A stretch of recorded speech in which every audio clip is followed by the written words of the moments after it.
నమస్తే. భక్తి శంఖ్ ప్రేక్షకులకు మనం ధర్మ సందేహాలు అనేటువంటి కార్యక్రమం నిర్వహిస్తున్నాం కదా. అందులో ఈరోజు ఉపాసనకు అలాగే గ్రంథ పఠనానికి సంబంధించినటువంటి కొన్ని అంశాలను పరిశీలిద్దాము. మొదటగా ఇంట్లో రామాయణ, భారత, భాగవతాది గ్రంథాలు అలాగే అష్టాదశ పురాణాలకు సంబంధించినటువంటి గ్రంథాలు ఇంట్లో ఉన్నంత మాత్రాన సరిపోదు. వాటిని ప్రతినిత్యం పఠిస్తే కానీ మనకి కష్టాలు తీరడం, శుభాలు కలగడం అనేది జరగదు అని పెద్దలు కొంతమంది యొక్క అభిప్రాయం. ఇది నిజమా కాదా అని. ఇది చాలా చిత్రమైన ప్రశ్న. ఎందుకంటే మనకి ఎక్కడన్నా పెద్దలు ఈ గ్రంథాల పారాయణ చేసినట్లు చూస్తే పుస్తకానికి పూజ చేయడం జరుగుతూ ఉంటుంది. సుందరకాండ కానీ, అలాగే దుర్గా సప్తశతి కానీ, శ్రీమద్ రామాయణం కానీ, ఇట్లా చాలా చోట్ల పుస్తకానికి పూజ చేయడం అనేది జరుగుతూ ఉంటుంది. పుస్తకాలను అలాగే శ్రీమద్ భాగవతాన్ని గురించి ఉన్నటువంటి ఒక శ్లోకం ఉంది. దాంట్లో భాగవతము అనేటువంటిది భాగవత పుస్తకమే భగవంతుడి స్వరూపంగా భావించాలి అని. ఇదే విధంగా రామాయణానికి కూడా, రామాయణంలోని ఇతర కాండలకి కూడాను. అలాగే మరి అలా ఉన్నప్పుడు పుస్తకాలను అక్కడ ఇంట్లో పెట్టి పూజ చేస్తే సరిపోతుంది కదా అనేటువంటి ఆలోచన ఉంటుంది. అసలు గ్రంథ పఠనానికి ముందు పుస్తకానికి పూజ ఎందుకు చేయాలి అంటే, అందులో ఉన్నటువంటి జ్ఞానము అంత అపారమైనది, అంత పవిత్రమైనది కనుక ఆ పుస్తకం ఆ జ్ఞానాన్ని ధరించి ఉన్నది అనేటువంటి భావంతో, ఒక కృతజ్ఞతా భావంతో, పూజ్య భావంతో మనం పుస్తకానికి పూజ చేస్తాము.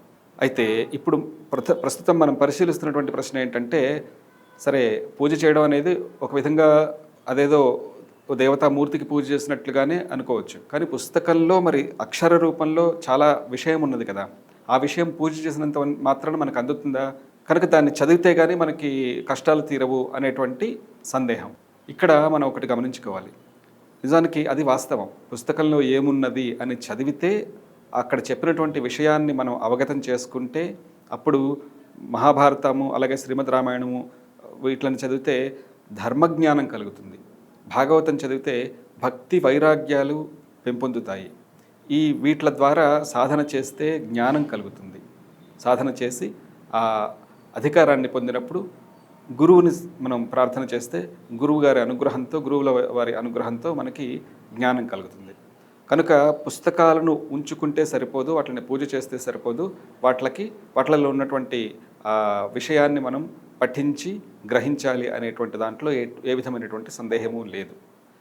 అయితే ఇప్పుడు సాధారణంగా గృహస్థ జీవితంలో, అలాగే ఉద్యోగం చేస్తున్నటువంటి వాళ్ళు, విద్యాభ్యాసం చేస్తున్నటువంటి వాళ్ళు, అటువంటి వాళ్ళని మనం అక్కడ లోపల రామాయణ, భారత, భాగవతాది గ్రంథాలు ఉన్నాయి, వాటిని చదవాలి అంటే వాళ్ళకి సమయం ఉండొచ్చు, ఉండకపోవచ్చు.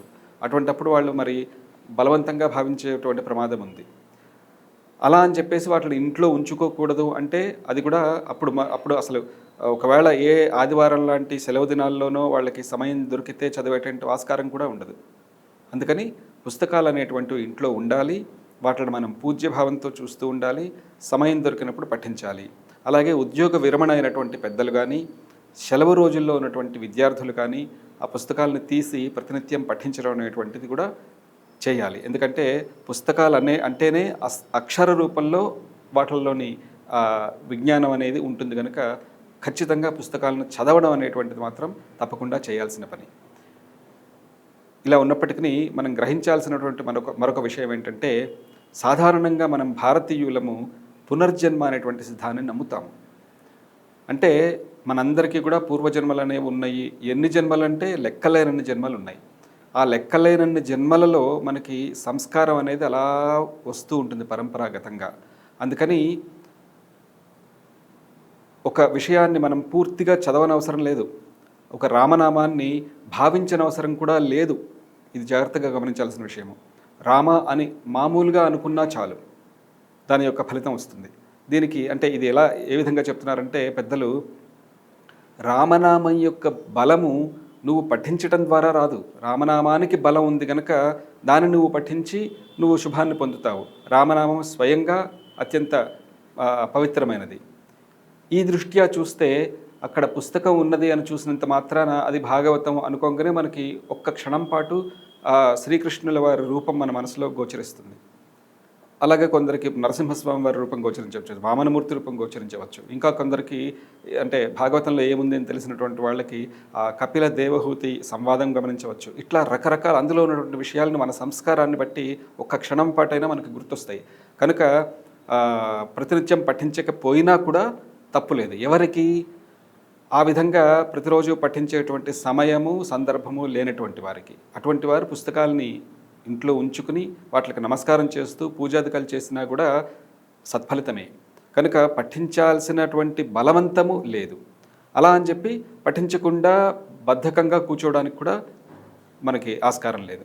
అవకాశం ఉన్నప్పుడు తప్పకుండా పుస్తకాలని మనం తీసి పఠించి మళ్ళీ వాటిని యథాప్రకారంగా సగౌరవంగా పవిత్ర భావంతో సరైనటువంటి స్థానంలో వాటిని ఉంచి ఆ పుస్తకాలను పరిరక్షించడం అనేది చేస్తూ ఉండాలి.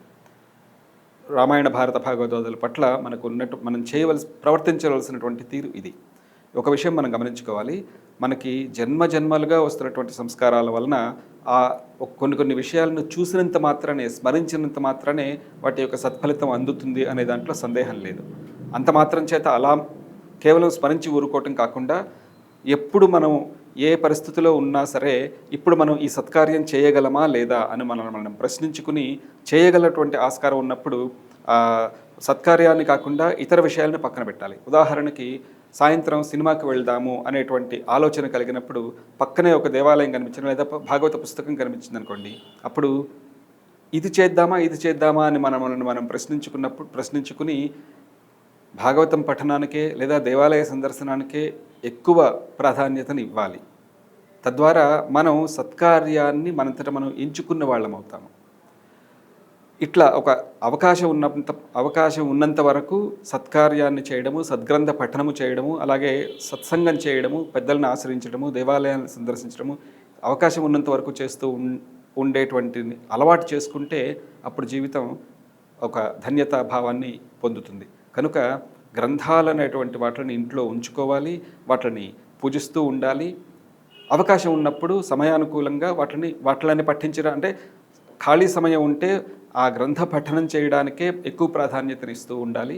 తద్వారా మన జీవితాన్ని సుఖము, జీవితంలో కావలసినటువంటి శ్రేయస్సును పొందుతాము, సద్గతిని సాధిస్తాము.